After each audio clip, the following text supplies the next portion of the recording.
Hello အားလုံးပဲမင်္ဂလာပါဖိုးမချန်ကနေကြိုဆိုပါရစေ Chelsea နဲ့ Manchester United တို့ရှင်မင်ကစားတဲ့ပွဲမှာတော့ Chelsea က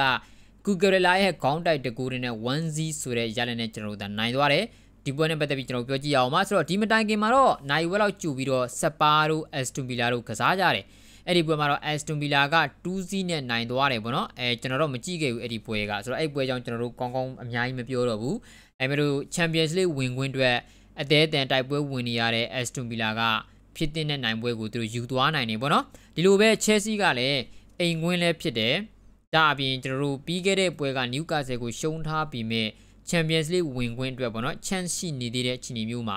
သူတို့လည်းပဲ Manchester City တို့ Nottingham Forest တို့ Premier League တွေဒီတစ်ပတ်ကစားဖို့မရှိသေးတဲ့အချိန်မှာသူတို့နိုင်ပွဲရဖို့သူတို့လိုတာ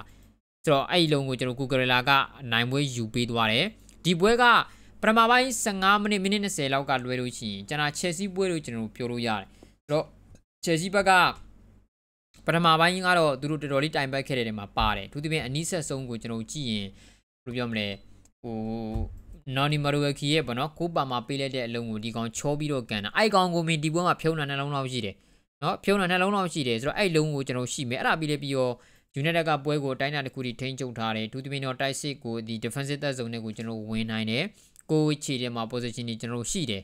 ဒါပေမဲ့လို့အဲ့ဒီနောက်ပိုင်းမှာတော့ချင်းနေမကောင်းတော့ဘူးဒါမှ Reece James ရဲ့ကန်တယ်လုံးတော်တော်ကောင်းတဲ့ကန်ကျဲလုံးတိုင်ထိပြီးထွက်သွားလို့เนาะဘေးတိုင်ထိပြီးကျွန်တော်ထွက်သွားလို့တော်ကန်ကောင်းသွားတာဆိုတော့အဲ့ဒီနောက်ပိုင်းဒုတိယပိုင်းကျွန်တော်ပြန်စတဲ့အခါမှာဘာမှကျွန်တော် United ကဘာမှမလုပ်နိုင်ဘူးဆိုတော့ Chelsea ဘက်ကပဲအရာရာကျွန်တော်တို့သာစိုးမိုးနိုင်ခဲ့တယ်လို့ကျွန်တော်ပြောရမှာပဲဒီပွဲကမနိုင်ပြောရင်ဗျာနှစ်သင်းစလုံးကချားပါတယ်နှစ်သင်းစလုံးကကြည်နေတာတော်တော်ကိုအဆင်မပြေတာဒါဒီတည်းမှာဒါ Chelsea ကတော့ဒါနိုင်ရမယ့်ပွဲနိုင်သွားတယ်ဆိုတော့ဒါအကောင်းပေါ့လေ Chelsea ကတပွဲလုံးနေထားတဲ့ကိုပေါက်ကန်သူမှု17ချိန်ရှိတယ်3ချိန်ပဲကိုပေါက်တဲ့တယ်တိုင်းမဲ့လို့ပေါ့နော်တကူသူတို့ရတယ်ဒါ Reece James တော်တော်ကောင်းခဲ့တဲ့လုံးမှာနော် James ကဂါနာချူကိုကျွန်တော်တို့တပတ်လက်ပြီးတော့အသာလေးမပေးတဲ့လုံးကို Cucurella လုံးဝခေါင်းတိုက်သွားတာ Madueke တိုက်ရင်အဲ့လုံးဝင်ချမဝင်ပါ Madueke ကမဲ့လူမရှိတဲ့ဘာလဲပါဘယ်သူမှမရှိတော့တဲ့ကျွန်တော်တို့ဒါဂိုးပေါက်တော့မှဝင်အောင်မင်းတက်အောင်မှန်အောင်မကန်နိုင်တဲ့ကစားမမျိုး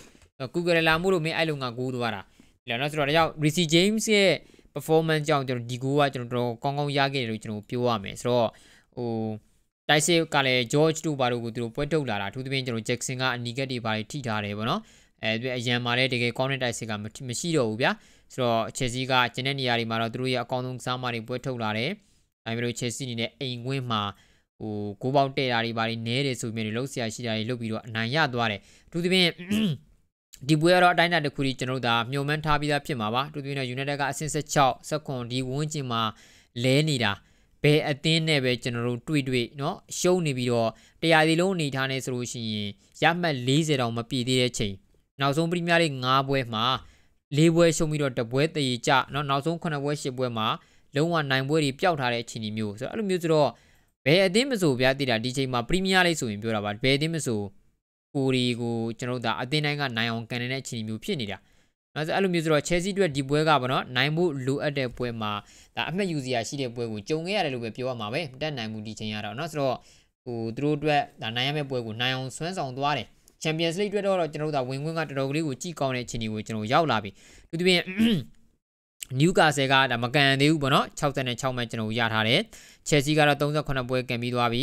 Aston Villa လည်း38ပွဲကန်ပြီးသွားပြီဒါပေမဲ့လို့သူတို့66မှတ်စီရထားတယ်ရထားပြီးတော့ Chelsea ကတော့ goal difference နဲ့သူတို့ Aston Villa ရဲ့အထက်မှာရှိနေတာပေါ့လေဆိုတော့ Manchester City တို့ Nottingham Forest တို့ကမကန်သေးဘူးဆိုတော့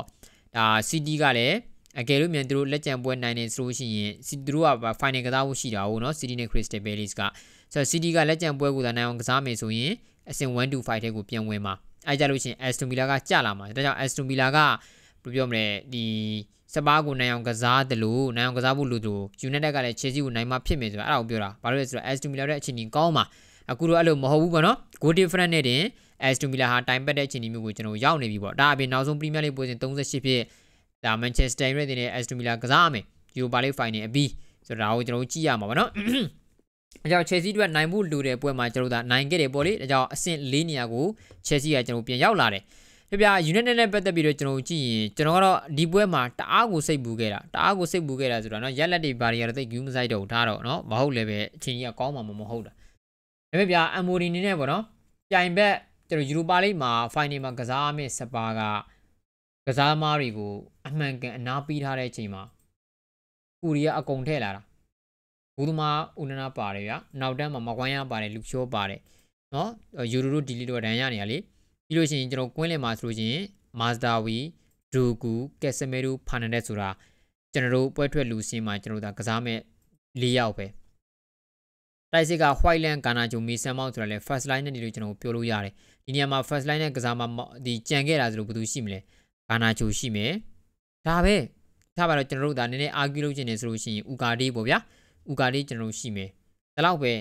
တော့လူစရင်အပြည့်ကြီးနဲ့ကစားသွားခဲ့တာဘာမှမလုပ်နိုင်ဘူးတပွဲလုံးအနေထားထဲမှာကိုပေါက်ကန်တာ9ချိန်မပြည့်ဘူးကိုပေါက်တိတ်တာတစ်ချိန်ပဲရှိတယ်ဗျာဒီအတင်းဟာဘလို့ကျွန်တော်တို့သွင်းကိုတွေမျှော်လင့်လို့ရမလဲပရီးမီးယားလိဂ်မှာဆို United ကတားတိုင်ပတ်တာယူရိုပါလိဂ်မှာတော့သူတို့ဂိုးတွေသွင်းနေတာပဲဒါပေမဲ့ပရီးမီးယားလိဂ်မှာဆိုရင်လက်ရှိချိန်ဒီအမှတ်က40မပြည့်သေးဘူးအမှတ်40မပြည့်သေးဘူးလက်ရှိပရီးမီးယားလိဂ်မှာရှုံးတာ18ပွဲရှိသွားပြီ18ပွဲကျွန်တော်ရှိသွားပြီတော်တော်ကိုတိုင်ပတ်တဲ့အချိန်နေတာပါတော်တော်ကိုတိုင်ပတ်တဲ့အနေထားပါဆိုတော့အမ်မိုနီကတော့ပွဲမတိုင်ခင်မှာတော့ဗောနော်ကျွန်တော်တို့က final အတွက်ပြင်ဆင်နေတယ်ဆိုတဲ့အနေအထားမျိုးမှာ final မှာကစားသလိုပဲကျွန်တော်တို့ကဒီပွဲမှာလည်းအကောင်းဆုံးပြင်ဆင်မှရမယ်သူတို့ပြောထားတဲ့ပုံစံမျိုးနဲ့သူက first line နဲ့ကစားမတွေကိုထုတ်လာတာကိုသူကအကြောင်းပြချက်ပေးထားတာဒါပေမဲ့လို့ဗောနော်တီးကြတယ်မြဒီပုံစံနဲ့ဒါ final သွားကစားဘာမှကိုပြန်ရလာမှာမဟုတ်တခုလို့ရှိတယ်အဲ့ final မှာရှုံးနေဆိုတဲ့အတင်းကစပါပဲဖြစ်ဖြစ် United ပဲဖြစ်ဖြစ်မသွားပြီအထူးသဖြင့် United ဆိုပို့ဆိုးမှာဘာလို့လဲဆိုတော့ကျွန်တော်တို့စီမှာက fan ကများတာကိုစပါဖန်ဆိုတာကလက်ချိုးရီလို့၃ချောင်းမပြည့်ဘူးဗျာဟုတ်တယ်မလားအဲ့လိုမျိုးဆိုတော့စပါတို့ဘာလို့ထားပါတော့ final မှာရှုံးနေပါညာဆိုသူတို့စီမှာပဲတိုင်ပတ်ပါသူတို့လန်ဒန်တို့ဘာဒန်တို့မှာပဲသူတို့တိုင်ပတ်ပါအေးမင်းနော် United ရှုံးပြီဆိုရင်သွားပြီနော်ဆိုတော့အဲ့နှစ်သင်းတွေကဘယ်အသင်းပဲရှုံးပြပရီးမီးယားလိအဆင့်16 19ဆိုကလေးကတော်တော်ကြီးကိုယွန်စရာဖြစ်နေပြီနော်တော်တော်ကြီးကိုယွန်စရာဖြစ်နေပြီဒါကြောင့်ယူရိုပါလိဂ် final ဒီကောင်တွေရဲ့သူတို့နှစ်သင်းရဲ့ရှက်စရာကောင်းတဲ့ယာတီတစ်ခုကိုဘယ်လိုပြောမလဲနည်းနည်းထိမ့်ပေးမဲ့အခြေအနေမျိုးဒါကိုဘယ်သူရအောင်ကန်နိုင်မလဲကျွန်တော်ကြည့်ရမယ်တေချာပေါက်ကတော့အမ်မိုရီနီနဲ့ Resma Whiteland နဲ့တိုက်စစ်မှာဆက်သွားမယ်ဦးနနာနဲ့ဂူသမားဆိုလို့ချင်းတော့ပြဿနာကသူတို့နေရာလဲလဲစရာလို့မရှိဘူးဒါပေမဲ့သူတို့နှစ်ယောက်နဲ့သာဆက်သွားရင် final ဟာကျွန်တော်အနေနဲ့ပေါ့နော်တိတ်ပြီးတော့မျှော်လင့်ချက်ကရှိမှာမဟုတ်သေးကြတယ်ဒါကြောင့်ဒီပွဲကသူက final ကိုအကောင်းဆုံးပြင်ဆင်မဲ့ပုံစံမျိုးနဲ့တွားတယ်လို့ပြောတာဒီပုံစံတိုင်းဆိုလို့ချင်းတော့တော်တော်ကိုရင်လေးစရာပါတော်တော်ကိုရင်လေးစရာပါเนาะဆိုတော့ညီကတို့ဒီနေ့ရောဒီပွဲကြည့်ခဲ့တဲ့ညူတွေနဲ့ပတ်သက်ပြီးတော့ဘယ်လိုမြင်ကြပါလဲပွဲချင်းတွေနဲ့ပတ်သက်ပြီးဆွေးနွေးကြပါအောင်ကြည့်ကြပါပေးတဲ့ညီကိုများလုံးကိုကြည်တင်များကြီးတင်ပါတယ်